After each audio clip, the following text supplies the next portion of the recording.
নমস্কাৰ ছাত্ৰ ছাত্ৰীসকল অনলাইন শ্ৰেণীকক্ষলৈ তোমালোক সকলোকে মই সৌৰভ বিকাশ শইকীয়াই স্বাগতম জনাইছোঁ। আজি আমি তোমালোকৰ লগত আলোচনা কৰিম তোমালোকৰ পাঠ্যপুথিৰ ২২ নম্বৰ পাঠ ভাৰতীয় সংবিধানৰ বিষয়ে। তোমালোকে ইতিমধ্যে সংবিধাননো কি আৰু ইয়াৰ প্ৰয়োজনীয়তাৰ বিষয়ে ইয়াৰ আগৰ পাঠত নিশ্চয় পাই আহিছা।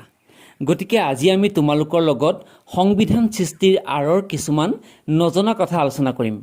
কেনেকৈ ভাৰতীয় সংবিধানখনে কি কি পৰ্যায় অতিক্ৰম কৰি আজিৰ এই পৰ্যায় পাইছেহি, এই সকলোবোৰ কথা আজি আমি তোমালোকৰ লগত আলোচনা কৰিম।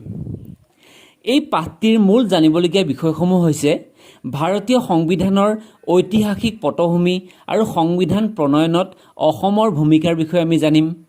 ভাৰতীয় সংবিধানৰ প্ৰস্তাৱনা আৰু ইয়াৰ আদৰ্শ সম্পৰ্কে আমি বুজি পাম আৰু ভাৰতীয় সংবিধানৰ বৈশিষ্ট্যসমূহৰ লগতো আমি পৰিচয় হ'ম।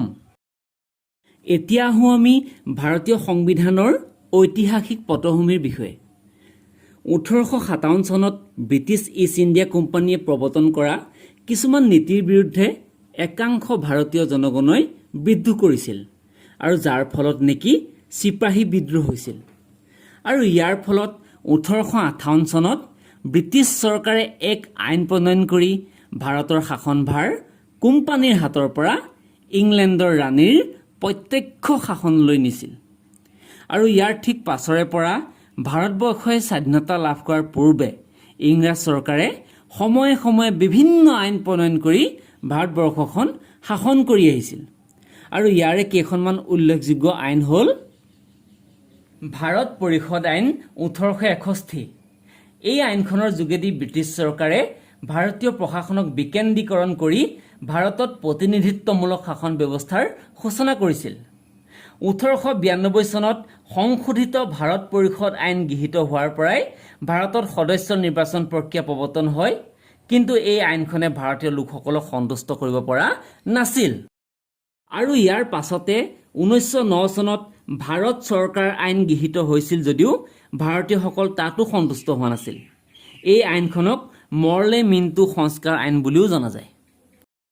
1919 চনৰ ভাৰত চৰকাৰ আইনে সীমিত পৰিসৰৰ ভিতৰত ভাৰতবৰ্ষত স্বায়ত্তশাসনৰ প্ৰৱৰ্তন কৰিছিল, কিন্তু 1935 চনৰ ভাৰত চৰকাৰ আইনে স্বায়ত্তশাসন আৰু যুক্তৰাষ্ট্ৰীয় শাসন ব্যৱস্থাৰ প্ৰৱৰ্তন কৰে আৰু এই আইনখনক ভাৰতীয় সাংবিধানিক ইতিহাসত অতি গুৰুত্বপূৰ্ণ বুলি গণ্য কৰা হয়। ব্ৰিটিছৰ শাসনৰ আৰম্ভণিৰ পৰা ভাৰতবৰ্ষত যিখিনি শিক্ষিত লোক আছিল, সেই সকলো শিক্ষিত লোকে ব্ৰিটিছ চৰকাৰখনত তেওঁলোকৰ অন্তৰ্ভুক্তিৰ দাবী কৰি আহিছিল। আৰু বিভিন্ন হেঁচাৰ ফলত ব্ৰিটিছ চৰকাৰেও বিভিন্ন আইন প্ৰণয়ন কৰি কিছু সংখ্যক ভাৰতীয় লোককহে সেই শাসন ব্যৱস্থাত অংশগ্ৰহণৰ বাবে সুবিধা কৰি দিছিল। 1922 চনত মহাত্মা গান্ধীয়ে পোনপ্ৰথমবাৰৰ বাবে ভাৰতীয়সকলে নিজে ৰচনা কৰা এখন সংবিধানৰ দাবী কৰিছিল। আৰু ইয়াৰ ঠিক পিছতেই 1924 চনত স্বৰাজ পাৰ্টীয়েও সংবিধান ৰচনাৰ বাবে এখন সংবিধান সভাৰ দাবী কৰিছিল। এনেকৈ ভাৰতীয়সকলৰ মাজত এখন সংবিধানৰ বাবে প্ৰবল জনমত গঢ় লৈ উঠিছিল। তাৰ কাৰণেই 1927 চনত ছাৰ জন চাইমনৰ নেতৃত্বত গঠন হোৱা ছাৰ চাইমন কমিশ্যনৰ প্ৰতিবেদন মতে ভাৰতৰ কাৰণে এখন সুকীয়া সংবিধান ৰচনা কৰাত গুৰুত্ব দিয়া হৈছিল। 1934 চনত ভাৰতীয় জাতীয় কংগ্ৰেছেও এখন সংবিধান সভা গঠনৰ বাবে প্ৰস্তাৱ গ্ৰহণ কৰিছিল আৰু সেই প্ৰস্তাৱ লৈ এটা প্ৰতিনিধি দল লণ্ডনলৈ গৈছিল আৰু একে সময়তে চাইমন কমিশ্যনৰ প্ৰতিবেদনো গ্ৰহণ কৰা হৈছিল। ব্ৰিটিছ চৰকাৰে ভাৰতৰ প্ৰতিনিধিসকলৰ লগত মতামত বিনিময় কৰিবৰ বাবে 3খন ঘূৰণীয়া মেজমেল অনুষ্ঠিত কৰিছিল আৰু এই মেজমেলৰ প্ৰস্তাৱৰ ভিত্তিতেই 1935 চনৰ ভাৰত চৰকাৰ আইনখন গ্ৰহণ কৰা হৈছিল। সি যি কি নহওক, দ্বিতীয় মহাযুদ্ধৰ সময়ত ভাৰতবৰ্ষৰ স্বাধীনতাৰ দাবীটো অতি সক্ৰিয় হৈ পৰিছিল আৰু ব্ৰিটিছ চৰকাৰেও তেওঁলোকৰ যুদ্ধৰ প্ৰস্তুতিত ভাৰতীয়সকলৰ সমৰ্থন লাভ কৰাৰ উদ্দেশ্যেই হওক বা আন কিবা কাৰণতেই হওক 1940 চনত আগষ্ট প্ৰস্তাৱৰ জৰিয়তে এক সুকীয়া সংবিধানৰ দাবীটো মানি লৈছিল। আৰু সেই অনুসৰিয়েই 1946 চনত কেবিনেট মিছন ভাৰতলৈ আহে আৰু ভাৰতৰ বাবে এক সুকীয়া সংবিধান ৰচনা কৰিবলৈ প্ৰস্তাৱ আগবঢ়ায়। আৰু এই প্ৰস্তাৱ অনুসৰিয়েই ভাৰতীয় সংবিধান সভা গঠিত হয় আৰু ডক্টৰ ৰাজেন্দ্ৰ প্ৰসাদক এই সভাৰ সভাপতি ৰূপে নিৰ্বাচিত কৰা হয়। আৰু ইয়াৰ ঠিক পাছতেই 1947 চনৰ জুলাই মাহত ব্ৰিটিছ সংসদত গৃহীত হোৱা আইন অনুসৰি 1947 চনৰ 15 আগষ্টত ভাৰতবৰ্ষই স্বাধীনতা লাভ কৰে আৰু স্বাধীনতা লাভ কৰাৰ লগে লগেই সংবিধান সভাই ভাৰতৰ বাবে এখন সংবিধান ৰচনা কৰাৰ বাবে অধিকাৰ লাভ কৰে। লগে লগে 1947 চনৰ 29 আগষ্ট তাৰিখে ডক্টৰ ভীমৰাও আম্বেদকাৰক সভাপতি ৰূপে লৈ 6জন সদস্যৰ সৈতে এখন খচৰা কমিটি গঠন কৰা হয় আৰু এই কমিটিৰ সদস্যসকল আছিল N Gopalaswami Ayyangar, Alladi Krishnaswami Ayyar, K M Munshi, Syed Mohammad Saadulla, N Madhav Rao আৰু ডি পি খাইতান। তোমালোকে সংবিধানৰ খচৰা কমিটিৰ সদস্যসকলৰ ছবিসমূহ লক্ষ্য কৰাচোন আৰু তোমালোকে জানি ভাল পাবা ইয়াৰে সৈয়দ মহম্মদ ছাদুল্লাহ হৈছে আমাৰ অসমৰ সন্তান। এই কমিটিখনে 1948 চনৰ জানুৱাৰী মাহত সংবিধানৰ খচৰা প্ৰকাশ কৰে আৰু খচৰাখনৰ ওপৰত জনসাধাৰণৰ মত ল'বৰ বাবে 8 মাহ সময় দিয়ে। 1949 চনৰ 26 নৱেম্বৰত সংবিধান সভাৰ সভাপতি ডক্টৰ ৰাজেন্দ্ৰ প্ৰসাদে খচৰা সংবিধানখনত স্বাক্ষৰ কৰে আৰু স্বাক্ষৰ কৰাৰ লগে লগেই সংবিধান সভাত ভাৰতৰ সংবিধানখন গৃহীত হয়। এই চিত্ৰখন মন কৰাচোন, এইখন হৈছে ডক্টৰ ৰাজেন্দ্ৰ প্ৰসাদে সংবিধানত স্বাক্ষৰ কৰাৰ মুহূৰ্তৰ ছবি। সি যি কি নহওক 1950 চনৰ 26 জানুৱাৰীৰ পৰা সংবিধানখন সম্পূৰ্ণৰূপে কাৰ্যকৰী কৰা হয় আৰু সংবিধান সভাৰ সভাপতি ডক্টৰ ৰাজেন্দ্ৰ প্ৰসাদকেই স্বাধীন ভাৰতৰ প্ৰথম ৰাষ্ট্ৰপতি ৰূপে কাৰ্যভাৰ দিয়া হয়।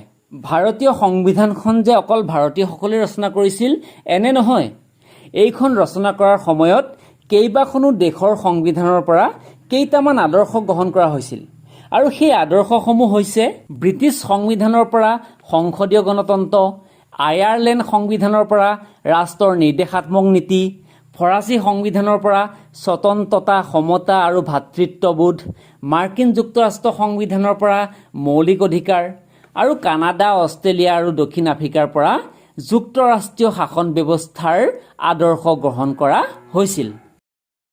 এই সংবিধানখন প্ৰণয়ন কৰোঁতে আমাৰ অসমেও উল্লেখযোগ্য বৰঙণি আগবাঢ়াইছিল বা অৱদান আগবঢ়াইছিল।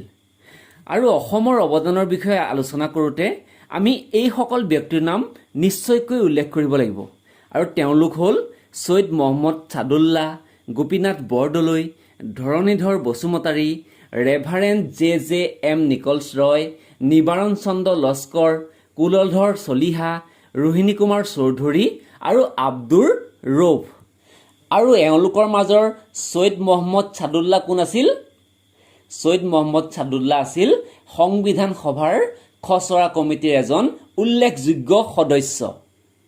অসমৰ প্ৰথম মুখ্যমন্ত্ৰী গোপীনাথ বৰদলৈয়েও অসমৰ অনুসূচিত জাতি জনজাতি আৰু পাৰ্বত্য জনজাতিৰ স্বাৰ্থ ৰক্ষাৰ্থে গঠন হোৱা সংখ্যালঘু উপদেষ্টা সমিতিৰ সভাপতি পদত কাৰ্যভাৰ গ্ৰহণ কৰিছিল আৰু এই সমিতিৰ পৰামৰ্শ মতেই সংবিধানত 6ষ্ঠ অনুসূচী অন্তৰ্ভুক্ত কৰা হৈছিল আৰু এই অনুসূচীয়ে উত্তৰ পূব ভাৰতৰ পৰ্বতীয়া আৰু জনজাতীয় অঞ্চলসমূহৰ বাবে স্বায়ত্ত শাসনৰ ব্যৱস্থা কৰিছিল। অসমৰ প্ৰথম মুখ্যমন্ত্ৰী গোপীনাথ বৰদলৈয়েও অসমৰ অনুসূচিত জাতি জনজাতি আৰু পাৰ্বত্য জনজাতিৰ স্বাৰ্থ ৰক্ষাৰ্থে গঠন হোৱা সংখ্যালঘু উপদেষ্টা সমিতিৰ সভাপতি পদত কাৰ্যভাৰ গ্ৰহণ কৰিছিল আৰু এই সমিতিৰ পৰামৰ্শ মতেই সংবিধানত 6ষ্ঠ অনুসূচী অন্তৰ্ভুক্ত কৰা হৈছিল আৰু এই অনুসূচীয়ে উত্তৰ পূব ভাৰতৰ পৰ্বতীয়া আৰু জনজাতীয় অঞ্চলসমূহৰ বাবে স্বায়ত্ত শাসনৰ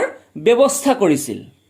এনেদৰে এইসকল ব্যক্তিয়ে ভাৰতীয় সংবিধান ৰচনাত যথেষ্ট গুৰুত্বপূৰ্ণ ভূমিকা গ্ৰহণ কৰিছিল যাতে সমগ্ৰ দেশৰ লগতে নিজ ৰাজ্যৰ জনগণেও সংবিধান প্ৰদত্ত সুবিধাসমূহ লাভ কৰিব পাৰে।